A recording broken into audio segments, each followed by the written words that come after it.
सादर नमस्कार, सादर जय जिनेंद्र। क्षमा ब्रेकिंग जैन न्यूज प्रतिदिन प्रातः, दोपहर एवं रात्रि में देश भर से संपूर्ण जैन समाज से संबंधित सही और सकारात्मक समाचारों के लिए देखना और सुनना न भूलें। साथ में आपसे विनम्र निवेदन है कि यदि आपने इस चैनल को सब्सक्राइब नहीं किया है तो कृपया अवश्य कीजिए और शेयर और लाइक करके धर्म प्रभावना में सहयोगी एवं सहभागी बनिए। जबलपुर में विराजमान परम पूज्य जैन आचार्य श्री समय सागर जी महाराज ने अपना उद्बोधन देते हुए कहा कि साधक की प्रशंसा करना उचित नहीं है, साधक की साधना की ओर दृष्टि होना चाहिए। आपने कहा कि गुरुदेव आचार्य श्री ने जबलपुर में जो बड़े बड़े प्रकल्प दिए हैं वह सभी जल्दी से जल्दी पूर्ण करें। लीजिए सुनिए पूज्य आचार्य श्री का पूरा उद्बोधन। एक दोहा जो आपके सामने रखने का मन हो रहा है, प्रासंगिकता देखते हुए आपके सामने है कि पंख नहीं पंकज बनूं, पंख नहीं पंकज बनूं, मुक्ता बनूं नसीब, दीप बनूं जलता रहूं, प्रभुपद पद्म समीप, गुरुपद पद्म समीप। ये गुरुदेव ने दोहा हम लोगों के सामने दिया है, एक रूपक आपके सामने रखा है कि पंख नहीं। पंख का अर्थ होता है करदम, कीचड़ हुआ करता है और उस कीचड़ में ही उत्पन्न होने वाला पंकज अर्थात कमल हुआ करता है। और मुक्ता बनो नसीब कहा है, दीप बनो जलता रहूं, किसके समीप? प्रभुपद पद्म समीप। और हम लोग बोल रहे हैं गुरुपद पद्म समीप। हमारे लिए गुरुदेव ही सर्वस्व हैं। एक प्रसंग आपके सामने रख देना चाहता हूँ। वह ये है कि जबलपुर की बात है, मड़िया जी की 93 की बात है। नंदीश्वर द्वीप का पंचकल्याणक होने जा रहा था। उस समय गुरुदेव चतुर्वेद संघ के साथ विराजमान थे। तत्व चर्चा चल रही थी और उस तत्व चर्चा के दौरान एक ब्रह्मचारी जी ने जिज्ञासा रखी कि महाराज, मोक्ष मार्ग में निर्देशन किससे लेना चाहिए? बहुत महत्वपूर्ण विषय है। मोक्ष मार्ग में निर्देशन किससे लेना चाहिए? तो गुरुदेव ने बहुत सटीक उत्तर दिया था कि जो विजित मना है उससे निर्देशन लेना चाहिए। तो हमारे लिए विजित मना तो गुरुदेव हैं, हम उनसे ही निर्देशन, मार्गदर्शन, आदेश, संकेत आदि लेते आए हैं और अभी भी उन्हीं के संकेत के माध्यम से मैं चल रहा हूँ। क्योंकि विजित मना वो रहे, हमारा मन अभी भी चंचल हो सकता है। उनका अनुभव, उनकी साधना, उनकी दृष्टिकोण, उनका चिंतन मौलिकता को लेकर के हुआ करता है। और अभी विराट सागर महाराज जी ने जो बात कही है, मैं सुन तो रहा था लेकिन माइक उस समय था नहीं। हमने सोचा उनको पहला बोलने दो, क्योंकि वो भी अपना कर्तव्य ही करना चाह रहे थे। कोई बाधा नहीं। कर्तव्य के दृष्टि से एक विषय को रखना अलग होता है, किंतु उस विषय को सुनते हुए हमें मौन भी नहीं रहना चाहिए। इसलिए मैं आपके सामने रखा कि विजित मनाथो गुरुदेव हैं, उनको प्रत्येक व्यक्ति अपने हृदय में स्थान देता है तो मार्ग अपने आप ही प्रशस्त होता चला जाता है।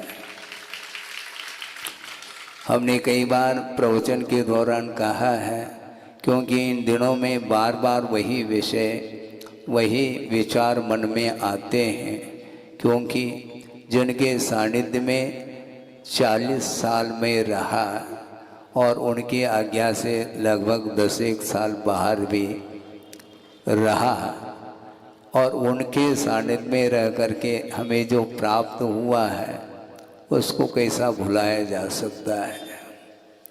क्योंकि उनकी दृष्टि बहुत पहनी दृष्टि, हमेशा उनका ये कहना रहता था कि कभी भी साधक की प्रशंसा, सुन रहे हैं आप, साधक की प्रशंसा करना उचित नहीं है। आपको लगेगा कि महाराज आप ऐसा क्यों कहना चाह रहे हैं, क्योंकि गुरुदेव हमेशा साधक को साधक के रूप में देखना चाहते हैं। और साधक यदि अपनी साधना में लीन रहता है तो यदि मान लो प्रोत्साहन की अपेक्षा से भी एक आध शब्द यदि मान लो प्रशंसात्मक शब्द वो बोलेंगे, शायद संभव है साधक के मन में क्या भीतरी दृष्टि हुआ करती है। अंतरंग साधना को वो महत्व देना चाहते हैं, मोटिवेट की अपेक्षा से उसका निषेध नहीं करते वो, किंतु जो प्राथमिक दशा में जो नवदीक्षित होकर के आता है उस समय उनकी चेष्टाएं अलग हुआ करती थी। आचार्य महाराज की नवदीक्षित साधु उनके चरणों में जाते हैं, बहुत एक अपने आप में जैसे आप लोग अनुभूत है आप लोगों के लिए, घर में मान लो बच्चे हैं, बड़ा बेटा भी है, उससे छोटा भी है और सबसे छोटा है तो उसके प्रति जो व्यवहार आप लोग करते थे या करते हैं उसी प्रकार उनका भी व्यवहार चलता था। किंतु बीच में कोई चिरदीक्षित पहुंच जाए मान लो, गंभीर हो जाते हैं वो। क्यों? इसके पीछे भी यही रहस्य छुपा है कि जिसके अंदर प्रौढ़ता आई है, गंभीरता आई है, तो वह बनी रहे, ये उनकी भावना रहती है। हमें लगता है कि हमारे लिए भी मुस्कान मिलना चाहिए। मुस्कान किसके प्रति? आपको सुन करके थोड़ा सा मनोरंजन भी लग सकता है। कभी किसी ने देखा है क्या 40 साल का बालक हो और वो गोद में बैठ जाए? बैठता है? नहीं बैठ सकता, क्योंकि उसके गोद में भी एक लाला है। हाँ, बिल्कुल, सब लोग जो है हंस रहे हैं। इसी प्रकार उनकी हमेशा दृष्टि रहती थी कि साधक को हमेशा साधना की ओर ही दृष्टि होनी चाहिए, क्योंकि उनका ये कहना था कि यह पंचम कलिकाल है। वर्तमान में जो कुछ भी मोक्ष मार्ग देखने को मिल रहा है उसका महत्व हम घटाना नहीं चाहते हैं, ऐसा उनका कहना रहा है। किंतु वर्तमान में जो भी मोक्ष मार्ग देखने में आ रहा है वह मात्र नर्सरी है, ऐसा उनका कहना था। मुझे सुन करके ऐसा लगा, देखो सबसे उच्चतम साधना उनकी, और फिर भी अपने आप को वो कह रहे नर्सरी, क्योंकि उनका कहना है अभी बहुत लंबा चौड़ा मोक्ष मार्ग है। शिवनगर जल्दी नहीं मिलता है, ध्यान रखो। पथ पर चलना पड़ता है और बहुत लंबा चौड़ा वह मोक्ष पथ है, मोक्ष मार्ग है। और मोक्ष मार्ग पर चलते हुए साधक के लिए रुकने की बात नहीं होनी चाहिए, क्योंकि मार्ग में रुका नहीं जा सकता है। मार्ग में तो चलने का क्रम रहता है।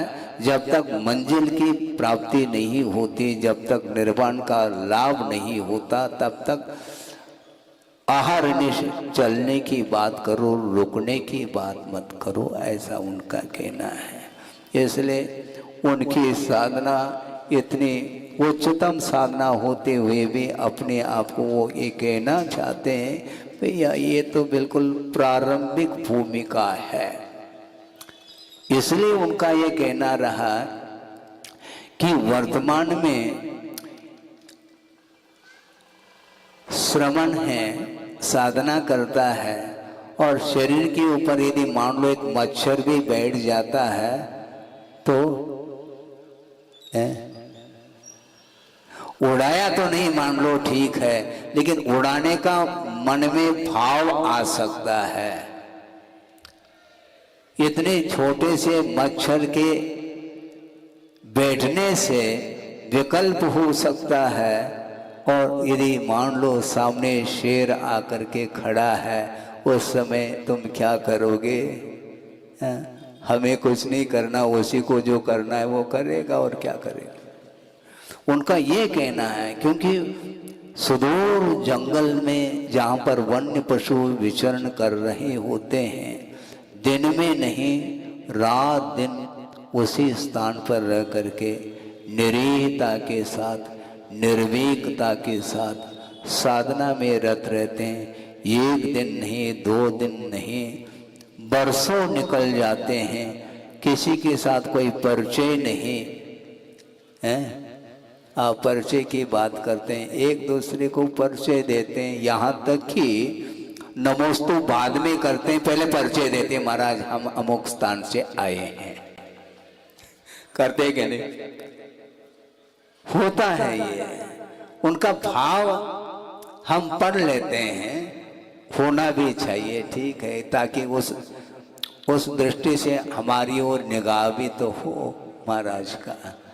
इसलिए वो रहता है भाव, धार्मिक भाव है, धर्मानुराग है, यह शुभ राग माना जाता है, प्रमोद भाव माना जाता है, इसका निषेध नहीं। किंतु गुरुदेव का ये कहना है कि वह साधक भीतर डूबा हुआ रहता है, अड़ोस पड़ोस में कौन क्या कर रहा है उस ओर कोई दृष्टि नहीं रहती। जिस प्रकार परीक्षा में छात्र पेपर लिख रहा होता है, उसकी दृष्टि अड़ोस पड़ोस के छात्र के ओर दृष्टि नहीं जाती, वह बिल्कुल मग्न हो करके, एकाग्र हो करके वह अपने पेपर को लिखता रहता है। उसी प्रकार मोक्ष पथ पर चलने वाला जो साधु श्रमण है, हमेशा अपने लक्ष्य की ओर ही उनकी दृष्टि होती है और होना चाहिए। ऐसा उनका बार बार श्रमण संघ के लिए संबोधन किसी न किसी निमित्त को लेकर के मिलता ही रहता था। उनकी दृष्टि को सामने रखते हैं तो हमें कुछ करने की आवश्यकता नहीं। कई लोग कहते हैं महाराज हमारे लिए अब कौन रहे हैं, जैसे अभी महाराज भी कह रहे थे ना, हाँ, हमारे लिए कौन है। तो इसी प्रकार हमारे अंदर भी परिणाम उत्पन्न होते रहते हैं, हमारे लिए कौन है। उनका ये कहना था, बार बार वो प्रसंग देते थे, देखो आप लोगों का तो इतना साथ से पुण्य रहा कि गुरु का सानिध्य किसी को 40 साल मिला, किसी को 30-35 साल मिले, इस प्रकार जो है ना। किंतु मेरे लिए आचार्य ज्ञान सागर जी महाराज का सानिध्य कितने साल के लिए मिला, वो सोचो तो सही। केवल 5 साल सानिध्य मिला, उसमें भी 1 साल ब्रह्मचर्य अवस्था में उनको मिला, लगभग 11 महीने, क्योंकि 1 साल आचार्य देशभूषण जी के संग में उनका रहना हुआ उसके बाद आचार्य ज्ञान सागर जी महाराज के सानिध्य में 11 महीने व्यतीत किए और सीधा ही दिगंबरत्व जो श्रवण पद है उसको अंगीकार करने का अवसर मिला। और लास्ट में 1 साल संलेखना में काल व्यतीत हुआ। बीच में 3 साल मिले उनको अध्ययन करने के लिए।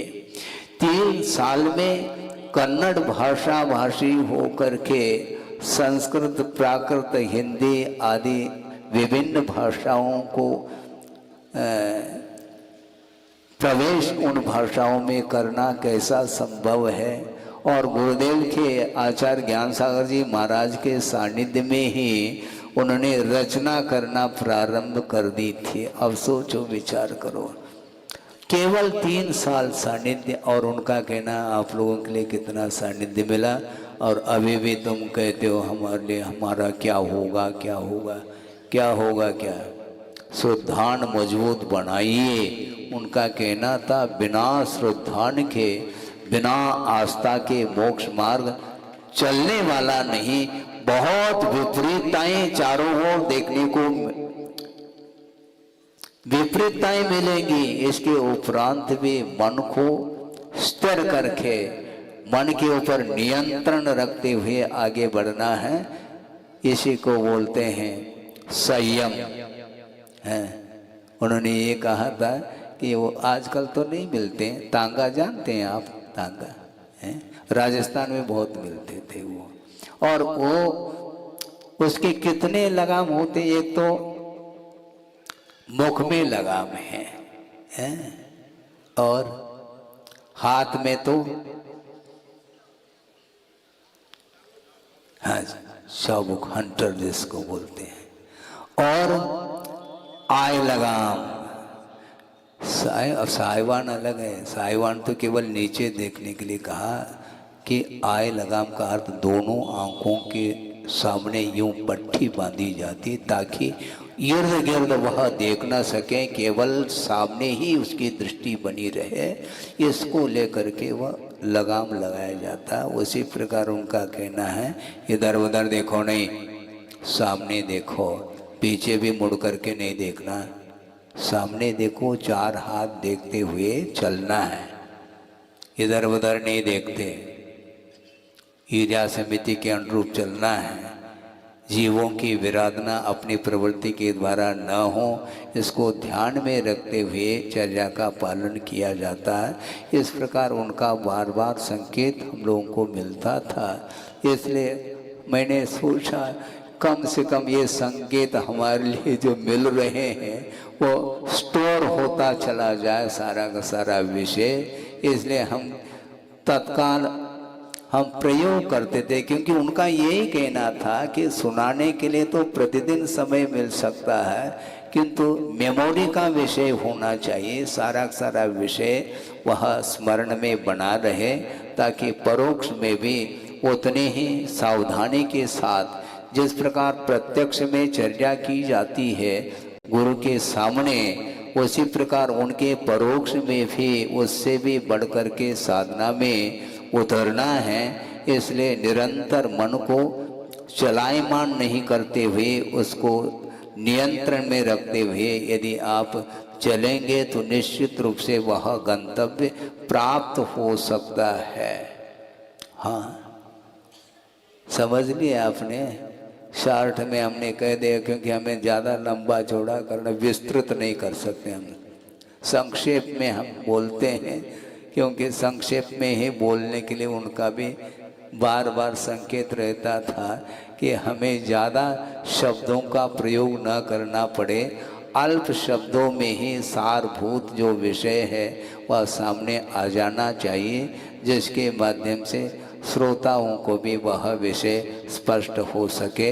हमें निबंध नहीं पढ़ना है, किंतु शॉर्ट एंड स्वीट, स्वीट भले ही ना हो किंतु शॉर्ट जरूर होना चाहिए, ये उनका कहना था। तो इस प्रकार जो विजित मना होता है उसी से मार्गदर्शन लेने की आवश्यकता है। किसी ने कहा कि महाराज हम आपका मार्गदर्शन लेने के लिए आए हैं, पहले की बात है, जिस समय गुरुदेव थे तो हमने कहा आपको मार्गदर्शन चाहिए। हाँ महाराज, हम बहुत दिन से प्रतीक्षा में रहे हैं, इसलिए आपका मार्गदर्शन चाहिए। मैं मार्ग दिखा सकता हूँ, दर्शन वो देंगे। यहाँ से यूँ सीधे जा कर के इधर मुड़ जाओ और वहाँ पर जो है लिखा हुआ मिलेगा कि यहाँ पर आचार्य महाराज विराजमान हैं। वहाँ पर दर्शन भी मिलेंगे। क्यों हंस रहे हैं आप लोग? मार्गदर्शन देना, हमने तो मार्गदर्शन यूँ एरो यूँ चले जाओ, बस वहाँ पर कक्ष में विराजमान है वो। उनसे जो भी आपको लेना है, प्राप्त करना है, आप करिएगा। हाँ, क्योंकि जो विजित मना है वही मार्गदर्शन दे सकते हैं। इसलिए हमें शांति के साथ थोड़े बहुत साधना करने दो, इस प्रकार का करके वो भेज देते थे। कोई भी कमेटी वाले भी आ जाए, कोई भी आ जाए तो संकेत इसी प्रकार हम देते थे कि भैया ये मेरा काम नहीं, क्योंकि ये आउट ऑफ कोर्स है। हम अपने लिए जो कोर्स का विषय है उसको तो हमें अच्छे ढंग से पढ़ने दो, लिखने दो, और उसमें हमें उत्तीर्ण होना है। आउट ऑफ कोर्स की ओर दृष्टि हमारी जाएगी तो कोर्स का जो विषय है वह बहुत वीक हो सकता है, कमज़ोर पड़ सकता है। इसलिए आपका जो विषय है वहाँ पर मिलेगा आपके लिए। इस प्रकार हम कहते हुए चलते आए हैं। अब थोड़े बहुत बोलने का अवसर आ रहा है। कई बार कहते महाराज आपका आदेश है। अरे आदेश नहीं भैया, अभी थोड़े बहुत उपदेश दे रहे हैं, प्रैक्टिस चल रहा है उपदेश का, और आप आदेश की बात कर रहे हैं। आदेश नहीं, आदेश ठीक नहीं रहता, क्योंकि गुरुदेव का ये कहना है जो व्यक्ति उपदेश को भी आदेश मान करके चलता है उसको आदेश देने की आवश्यकता नहीं होती, क्योंकि वो बहुत समर्पित होता है, और समर्पित जो होता है उसको आदेश की आवश्यकता नहीं। थोड़ा सा संकेत, इशारा मात्र काफ़ी हो जाता है। समझदारों के लिए इशारा काफ़ी, किंतु समझदार होकर के भी यदि मझधार में रहे फिर बहुत मुश्किल हो जाता है। इसलिए आप सब लोग प्रौढ़ हैं, काफ़ी समय से आप लोगों को गुरुदेव का सानिध्य भी मिला है, और खूब उनके दर्शन और उनके उपदेश, उनके संकेत आदि आदि ग्रहण करके काफ़ी प्रौढ़ता आ चुकी है। इसलिए आप लोगों के लिए मेरा कोई विशेष कहना नहीं, किंतु निरंतर उनके संकेतों को स्मरण में रखते हुए आपके लिए जो भी दायित्व दिया है, जबलपुर वालों के लिए खास तौर से हमारा कहना है, बहुत बड़ा दायित्व उन्होंने दिया है, बहुत बड़ा प्रकल्प दिया है, और वह जिनालय भी है, प्रतिभा स्थली भी है, और पूर्णायु भी है। ये सारे सारे प्रकल्प उनको पूर्ण करने का संकल्प, क्या सुन रहे हैं आप, उनको शीघ्रातिशीघ्र पूर्ण करने का संकल्प आप लोगों ने लिए हैं, और जल्दी से जल्दी वह पूर्णता को प्राप्त हो, इस प्रकार हमारी भावना है, ताकि मैं भी उन प्रकल्पों को देख सकूं। क्योंकि आप निर्माण करेंगे, आप निर्माता है, और मैं दर्शक बन करके देखना चाहता हूँ। क्योंकि केवल उपदेश के अलावा हम ज़्यादा कुछ कह नहीं सकेंगे। सारा का सारा दायित्व आपके ऊपर है, आपके कंधों पर भार दिया है, इसलिए समर्पण भाव के साथ आप लोग कर रहे हैं। इसलिए हमें पूर्णतः विश्वास है कि जल्दी से जल्दी ये कार्य पूर्णता को प्राप्त हो। Kshama breaking Jain news YouTube channel पर विज्ञापन देकर धर्म प्रभावना में बने सहभागी। विज्ञापन देने हेतु संपर्क कीजिए मोबाइल नंबर 9026900740 एवं समाचार एवं वीडियो भेजने हेतु WhatsApp number 9335236222। Kshama breaking Jain news YouTube channel देखने के लिए आपको बहुत बहुत धन्यवाद। सादर प्रणाम, सादर जय जिनेंद्र।